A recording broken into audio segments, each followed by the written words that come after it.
Welcome to Sex and the State, a newsletter about power. I've written a few posts now about the problems facing and caused by U.S. native-born men. I was thinking recently about how my writing about porn relates to the question. I make and consume porn, but I wouldn't call myself a fan of it necessarily.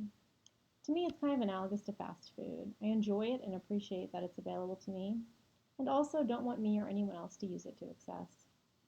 It's an imperfect analogy, to be sure. There's pretty good evidence that even in small quantities, fast food is really not great for anyone. There's decent evidence that preservatives in processed food of any kind disrupts your gut microbiome, and the sugar and simple carbs in fast food spike your insulin, which isn't healthy.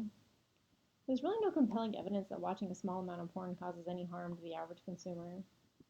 Another issue with the analogy is that there's good evidence that even watching large amounts of pornography is harmless for the average consumer. A 2020 study showed that around 70% of people watch low amounts of porn with no discernible negative ramifications. Around a quarter of people watch a lot of porn with no measurable downside. And around 5% of people watch a lot of porn and it seems to cause or exacerbate problems for them. Problematic porn consumers are more likely than average to show symptoms of hypersexuality, depression, boredom, and low self-esteem. They're likely not getting their basic psychological needs met. And this study built on other research showing that feeling guilty about watching porn is a high predictor of having a quote-unquote porn addiction.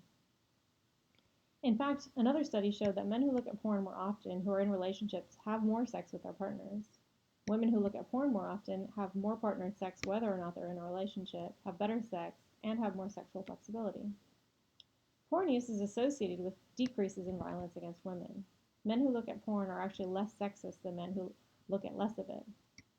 Every study I'm aware of that purports to show that porn is harmful either one, fails to correct for the fact that people who feel ashamed of themselves for watching porn are far more likely to report quote-unquote problematic porn use, regardless of how much they watch or how it's otherwise impacting their lives.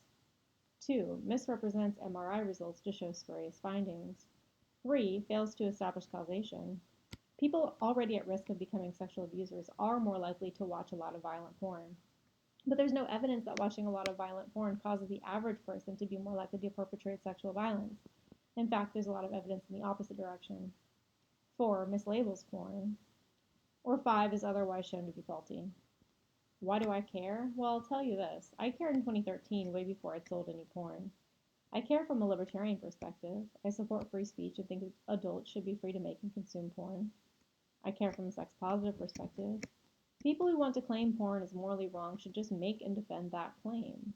I'm sick of moralizers falsely claiming that porn is on net harmful to most consumers, contra all available credible evidence. If you think God doesn't like it when people look at porn, just say that. Don't lie about it being a quote-unquote public health emergency. McDonald's is way worse for public health than Pornhub, according to every single available measure. If public health is your concern, go after them. Please don't, I love the fries. If you claim you don't want women to be sexually assaulted or objectified, stop covering up for sexual abusers in your churches. Stop telling girls to cover up their bodies and start telling men to keep their fucking eyes and hands off them. Stop telling girls to just say no and start teaching every preteen about consent. And if you're upset that a generation of men is failing to launch, stop blaming porn and start looking at the systemic issues.